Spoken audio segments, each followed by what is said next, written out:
Hey everyone, so it is currently the 24th anniversary of the infamous September the 11th terrorist attacks that took place in New York City on the World Trade Center Twin Towers. I thought I'd make a little video giving my thoughts on it, the incident and its aftermath, what it led to, its significance and impact.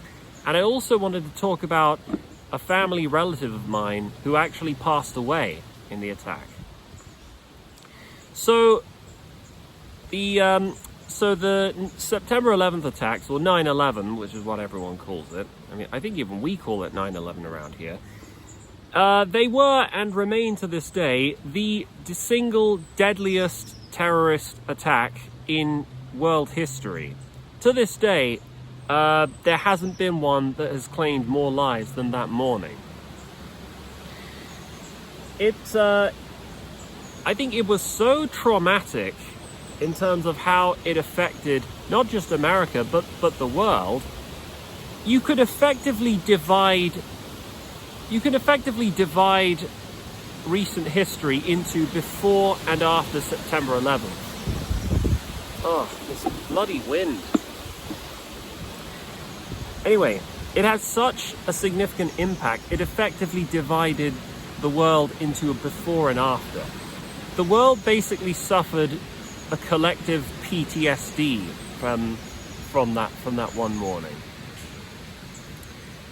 It's also one of the most extensively well-documented terrorist attacks of all the ones that have happened. And to my knowledge, there's at least 50 or 51 different film angles that it's been recorded from, and you can find most of them, virtually all of them, on YouTube.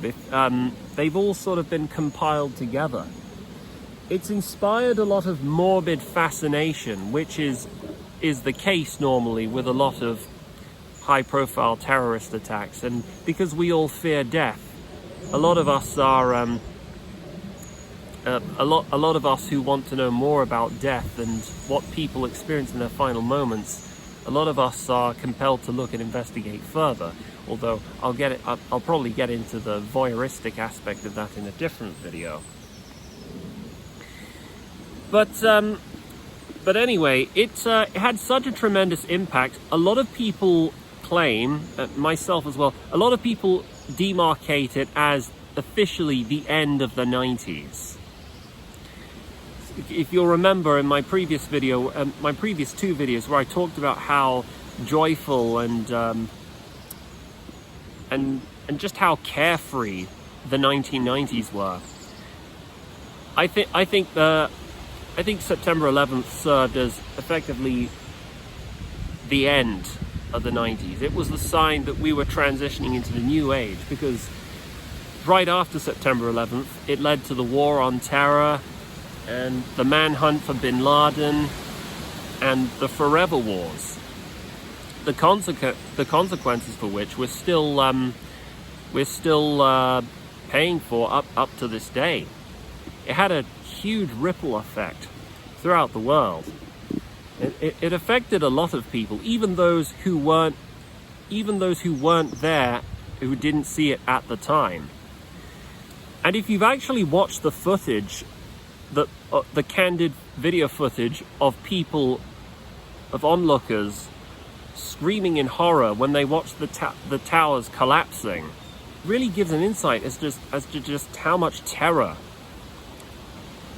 people were struck with on that morning. I mean, I would have been absolutely mortified if I was there. You think I would have been a brave man standing there being like, calm down everyone, be okay, it's gonna be okay, I'll save you? Yeah, no, I would have probably screamed, shit my pants and run like a little bitch. So, and a lot of the people in the videos I've seen, they did show tremendous bravery and initiative. I mean, that there was a reporter standing in front of, I think, the North Tower while it was collapsing.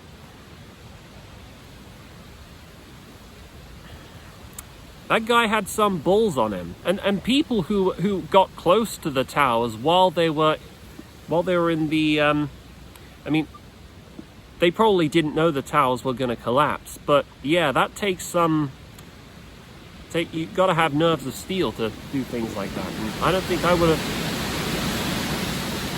Bloody wind.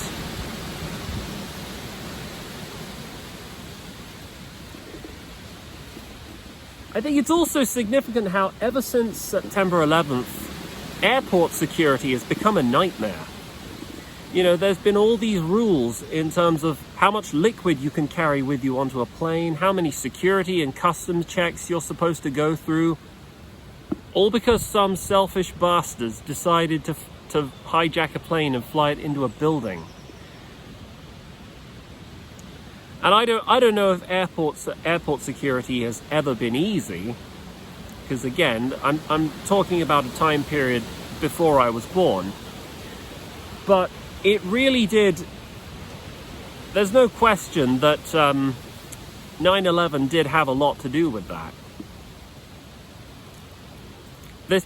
This idea that you're not allowed to joke about things like, I've got a bomb or I've got a gun while you're on a plane. I don't know if you would have been arrested or kicked off the plane for doing that in the past, but certainly after September 11th you would have been. Except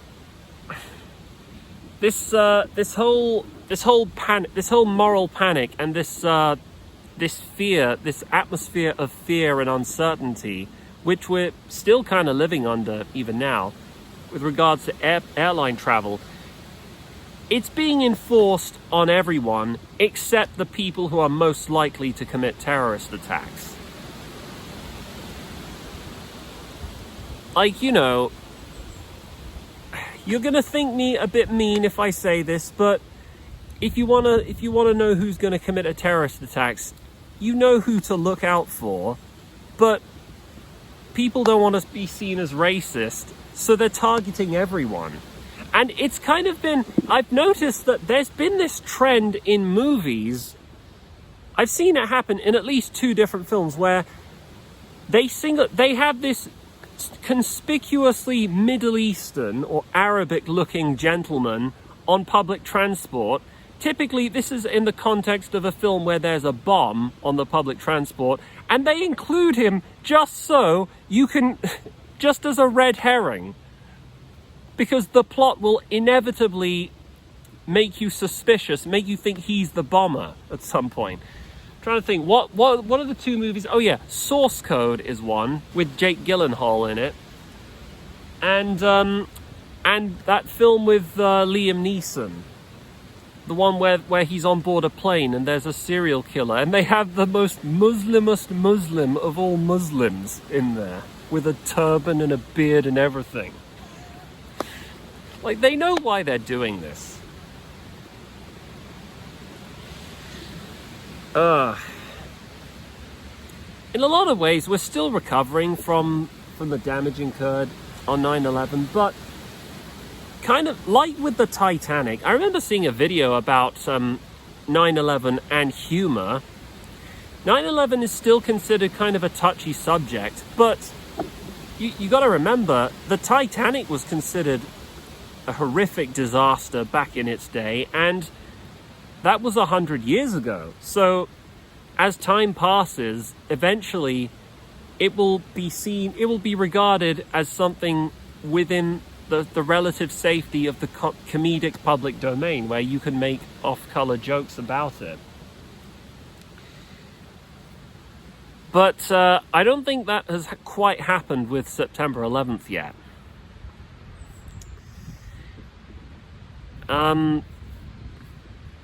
But yeah, we're still recovering, although obviously we haven't had another terrorist attack like it since. I think what may have been one of the most shocking aspects about the attack itself is that I think it was a smack in the face to the exuberant, naive optimism of the 90s. The idea of the end of history, the idea that liberal democracy is the best system around the world. As long as you're fighting for liberal democracy, then it's just good versus evil. Nobody could hate us because we're the good guys, and everyone's all the same. There's all inequality happens as a result of a conspiracy, and as long as we just keep giving people money and opportunities, then all inequality around the world will happen. Well, I think 9/11 was basically, it was the hammer that smashed that illusion, or it certainly brought a dent into it, I think. I mean, when you consider Bin Laden and Al-Qaeda and their reasons for doing it, you know, America's strategic involvement in the Middle East and all that. But anyway, now I need to talk about a family relative of mine who was actually in the North Tower at the time of the attack. So her name was Dinah Webster. She was my mother's cousin's cousin. She was my second cousin once removed.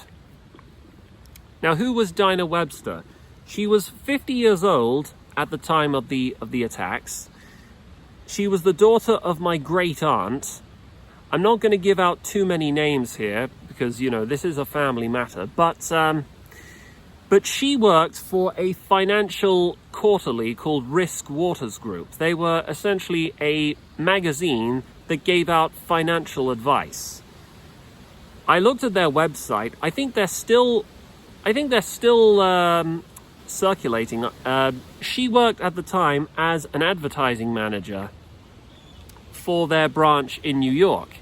And both she and her then fiance, Neil Cudmore, were on the, I think it was the 121st floor of the North Tower.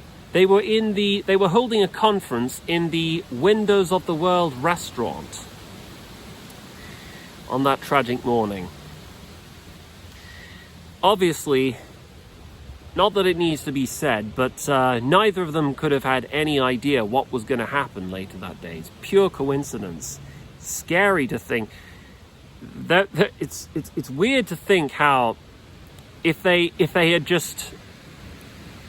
just called in sick and said they couldn't attend, it would have saved their lives. You know, it reminds me, you know, if you're familiar with the famous American comedian and cartoonist Seth MacFarlane, he was supposed to be on board one of the flights, I think American 11. I think he had a hangover, or he was late and he missed his plane. By pure chance, it's weird to think how if he had gotten on board that plane, he would have been dead and there would be no Family Guy or American Dad. But anyway, there was no such fateful intervention that occurred in Dinah's case, nor her fiancé's. The impact zone for the North Tower was, I think it was somewhere around the 90th or the 95th floor. I may need to double check this, but in any case, they were too far high up to be saved. All of the stairwells were blocked off due to the fire damage and the debris. All of the elevators were out of commission.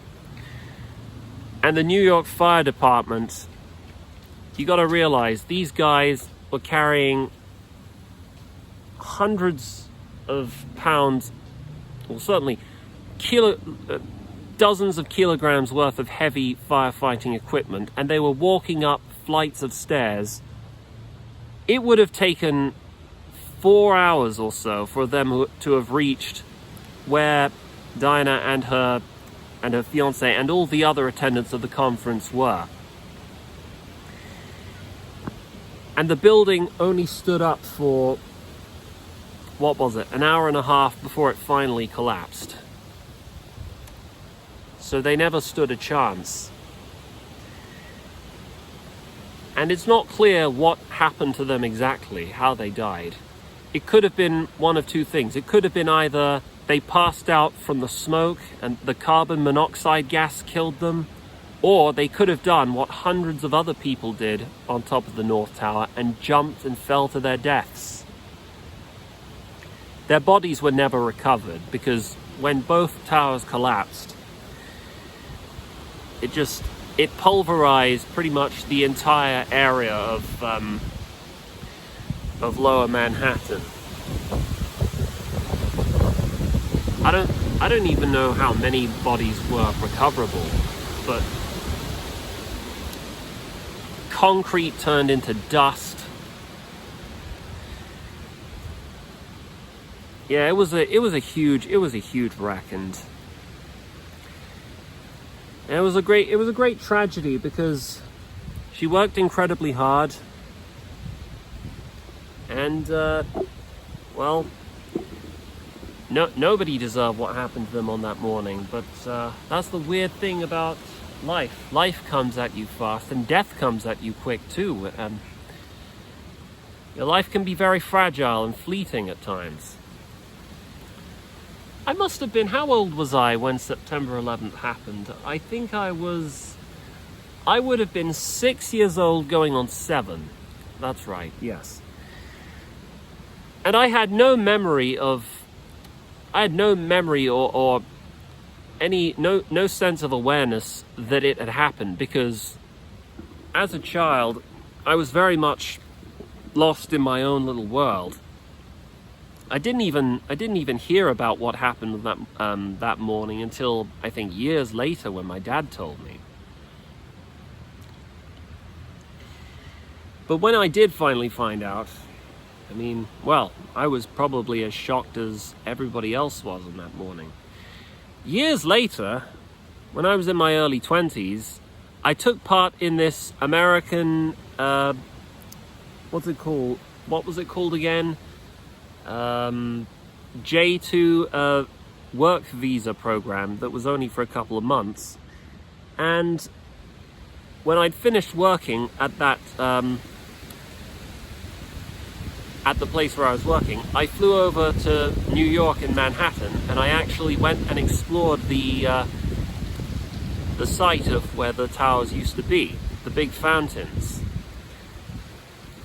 And I actually paid a visit to the 9/11 Museum. It has an audio track narrated by Robert De Niro.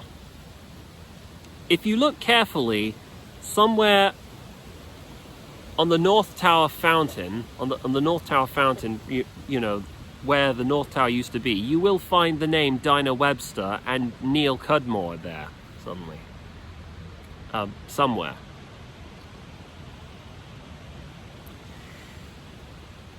Anyway, I just thought I'd share this all with you guys. I hope Dinah's doing well wherever she is. I mean, there's a sense of peace that comes with not being alive anymore, and I hope she has found that eternal respite. Her fiance as well. And yeah, that's about all I wanted to say. Anyway, you guys take care, and this has been Tracking. Hope you have a nice day.